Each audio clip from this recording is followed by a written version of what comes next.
So brand rivalries are just rampant in this world. Chevy and Ford, Coke and Pepsi. And even though in the gun world there's a lot of, this or that, Glock takes on M&P, SIG, there's one rivalry that has lasted longer than most. And that is the 1911 versus the Browning High Power. Which was really better? Let's get to work.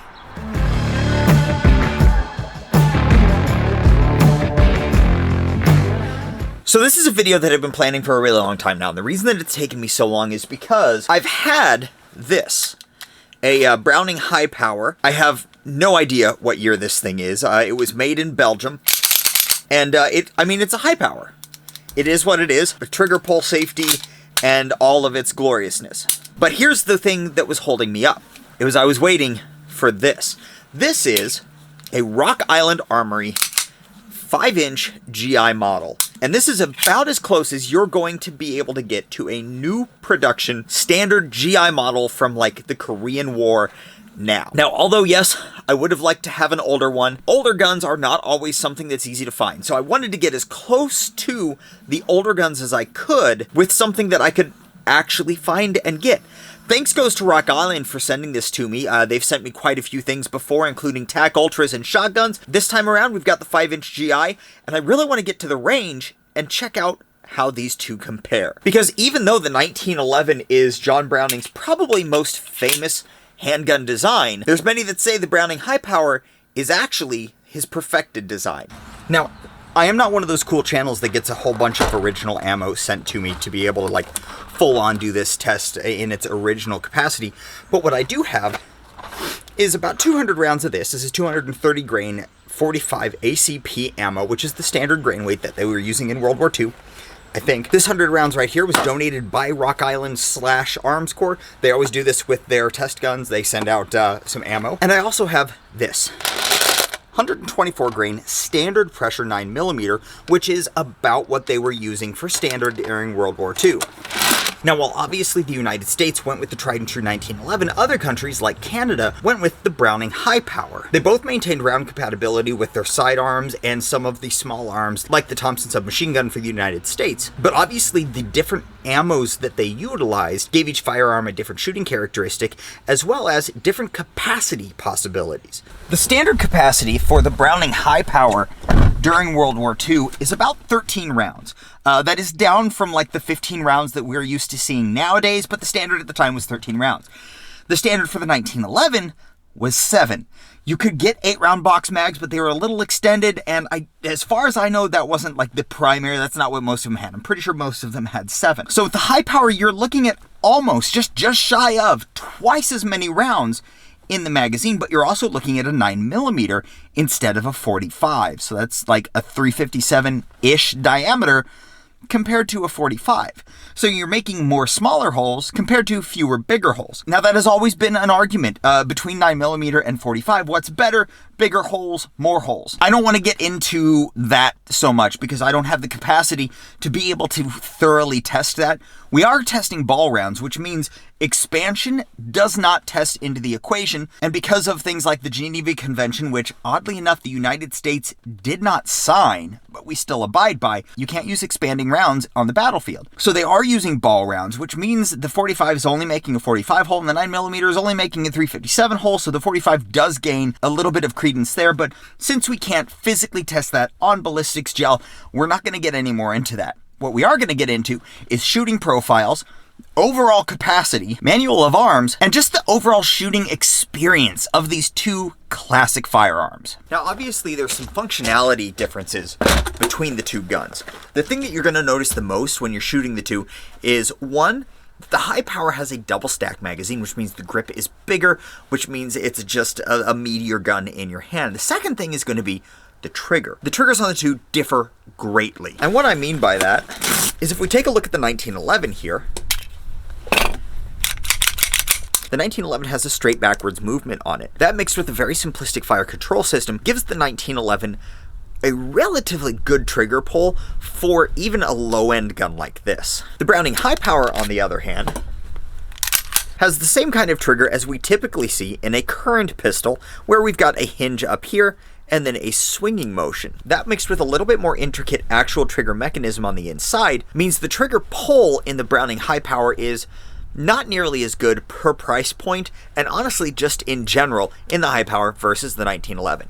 Not to mention the magazine disconnect. I absolutely hate that. But you can see on the high power, we've got a lot of take up and then a wall, and it's a pretty heavy pull to the brake. Whereas with the 1911, as long as you have the grip safety pulled, our pull, we have a little bit of slack in there to a relatively simple, clean brake. Neither trigger in this case is overly great for its model because these are both base models. We've got an old school Bare Essentials high power and about a World War II 1911. That being said, both pistols are serviceable. Now, one thing I forgot to mention at the beginning of the trigger thing, both of them are single action, meaning you can't drop the hammer and then subsequently pull through it like a Beretta 92 or a CZ75. You are running single action on these. The manual of arms for the two pistols are actually relatively similar. Again, we've got the 1911 here. Now, we've got the grip safety on the 1911. Without the grip safety pulled, the trigger won't pull. You have to depress the grip safety in order to actually fire the gun. But we do have a rear-mounted manual thumb safety on the standard 1911. Very positive action and very natural to be able to sweep off while actually aiming the pistol. Magazine release is right where you would expect a magazine release to be, unlike something like the German-made Walthers. And again, as long as you've got that grip safety depressed, sweeping the safety off, pointing, and firing is a pretty fluid motion. The high power here does not have the grip safety on the back, so we don't have to worry about a perfect grip per se. But we do have, again, that magazine disconnect, so I've got to keep the magazine over here. It is empty. And we do have that rear thumb safety again. Not typically quite as positive as the 1911, but still a relatively fluid motion to be able to click that off. And with the magazine in, again, bringing the firearm up, clicking that off, and firing is a very simple motion. I will say the high power safety, not quite as easy to actually take off. And talking about butts real quick, the back end of the high power here is a little bit more truncated and short than you've got on a standard 1911, which means that you're a little bit more likely to choke up a little too high and get a little bit of hammer bite as that slide and hammer comes back compared to the 1911. Now, they did have 1911s with smaller back ends here, but generally speaking, they worked that into the grip safety so that you would have a little bit more coverage, allowing you to not have quite as perfect of a grip. Again, the two pistols in the hand, you can definitely tell that the high power is a little bit thicker of a gun than the 1911.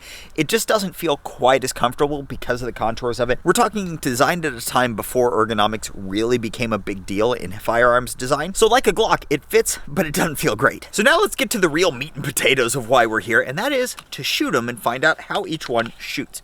Now, I do have 8-round magazines for the 1911 here. I got a 13-round magazine for the high power, and both should be adequate amounts to be able to tell how these things really shoot. Now, both of these are running very basic, rudimentary GI sights, so neither one of these sight pictures is going to be great.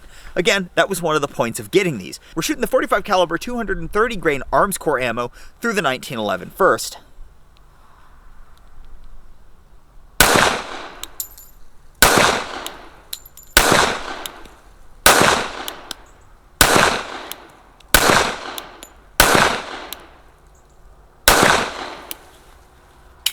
And that 8 rounds goes really quick. Now, these GI models and the backstrap that they have with this thin beaver tail instead of spreading out doesn't make this the most comfortable gun to shoot. That matched with the 45 recoil, which, yes, 45 has recoil, 9mm has recoil. None of these guns shoot recoilless, but it does kick a little bit. Makes some big holes, though, downrange.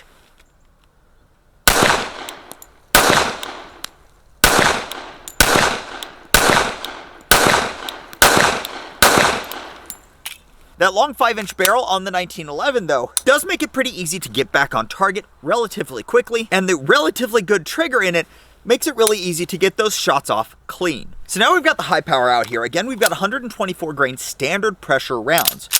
We do not have that grip safety to worry about. We do have to worry about choking up a little bit too high, though, because that hammer bite really bites. So let's go ahead and take some shots through the high power now.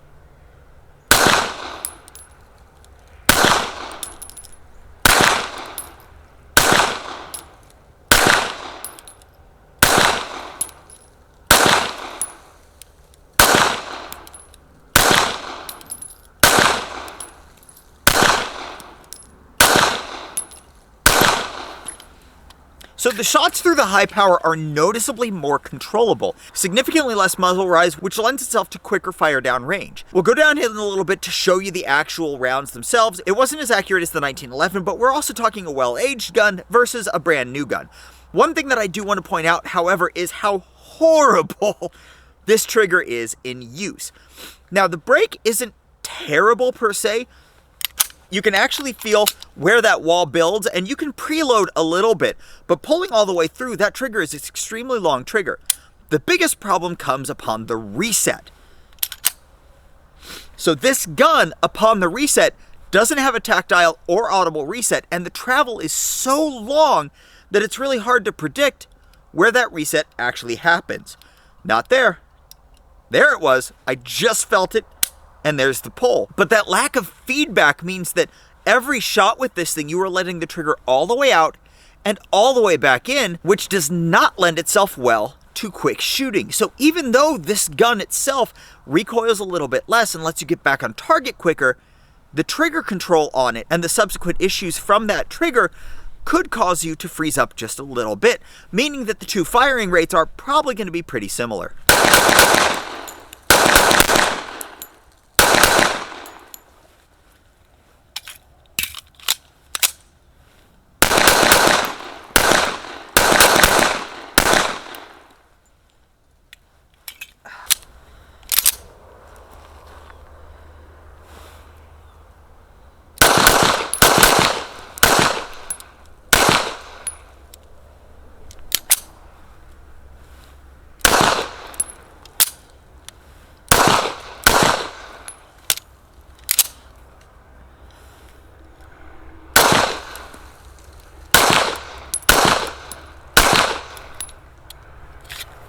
So I'd say after quite a bit more shooting with both of these firearms, my main takeaways are how just kind of uncomfortable the old traditional standard like GI 1911 really is. It's not that comfortable of a gun to shoot. The recoil is relatively harsh for its frame size, and especially with this very narrow backstrap here, it's not so nice to the web of your hand. And on this side, just how horrible this trigger is. Like, I noticed it wasn't great when I was like dry firing and just playing around with it in dry fire, but these triggers are horrendous. There is nothing good to write home about the trigger in this gun. It's not good. It's actually super sloppy, super loose, and I just don't like it. Also, magazine disconnect triggers absolutely blow. They cause this.